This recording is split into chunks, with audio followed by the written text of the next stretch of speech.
And bring in now Vice President of Republicans Overseas, Mark Zell, with us today, and also alongside him, former Army Reserve Captain and congressional candidate in Arizona, Abe Hamadeh. Welcome in, gentlemen. Good to see you both. Likewise, Bianca. Great to see you, Bianca. Well, you know, let's put up the post again, because there's so much with this administration and the messaging that people are just shaking their heads about. They say he's caving to progressives, Muslim votes. But basically right there, he says to continue down the path of terror and violence, killing in wars, to give Hamas what they sink. Israel has every right to defend itself, and yet we hear the administration saying, yes, they do. So, Mark, break down why we're seeing these types of tweets from the president and different statements from John Kirby and others at this administration. Well, you know, Bianca, I don't think this is anything new. Quite honestly, even after October 7th, when the president expressed disgust at what happened on that horrible day, what he said and his administration were saying is that the United States will do everything to allow Israel to defend itself.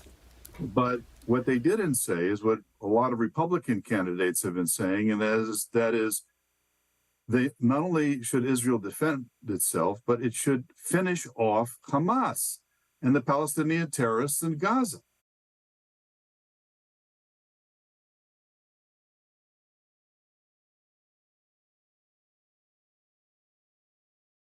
And that's a piece of the narrative, of the messaging that we haven't heard from the president or from the Democrats. In fact, you have the Secretary of State, Mr. Blinken, going off after the October 7th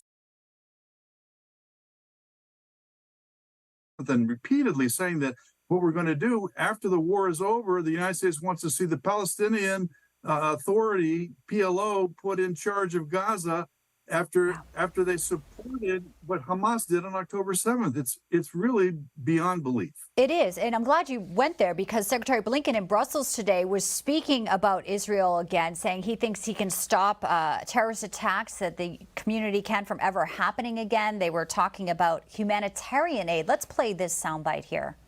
We'll discuss with Israel how it can achieve its objective of ensuring that the terrorist attacks of October 7th never happen again, while sustaining and increasing humanitarian assistance and minimizing further suffering.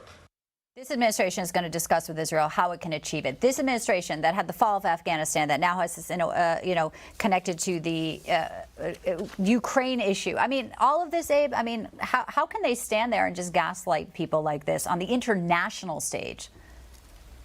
Well, the Biden administration's foreign policy, Bianca, has been a complete disaster. And I think a lot of it has to do with Biden trying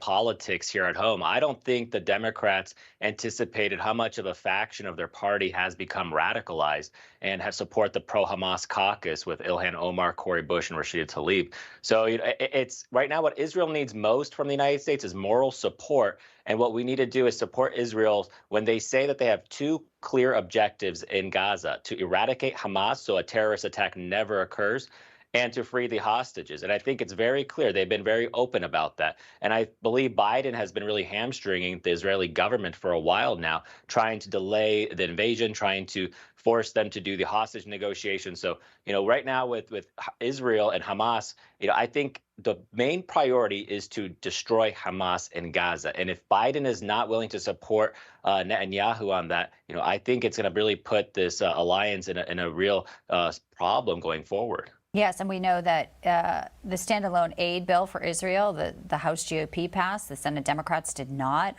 Mark, I want to give you the final word here. Today's the last day of this ceasefire. Obviously, everyone wants to see hostages returned. What is your hope for the remaining hours here, and if this is extended, what the ramifications could be? Well, listen, Bianca, I have a son who's a tank commander in Gaza, and along with thousands of other Israeli men and women who went there to put an end, as Abe has put it, very succinctly, to the Hamas regime, ensure that terrorism never arises there in Gaza again. But every time we delay renewal of the military campaign, all these ceasefire extensions, all of that leads to further uncertainty and among our soldiers and the public here, where we're expecting to see this job finished. And we understand that the Hamas's objective in continually extending the ceasefires is to prevent that from happening. So I'm on one hand, I'm delighted the hostages are coming home. We just heard though that 3 of them, Shiri Bibas and her baby son Kfir and their daughter Ariel, 4-year-old, were killed while in Hamas custody. That's right. I mean, this is enough. We have to put an end to this now. Absolutely. I wish I had more time. Please come back soon. Mark Zell, Abe Hamadeh, always a pleasure. Thank you. Thank you, Bianca. Thank you so much.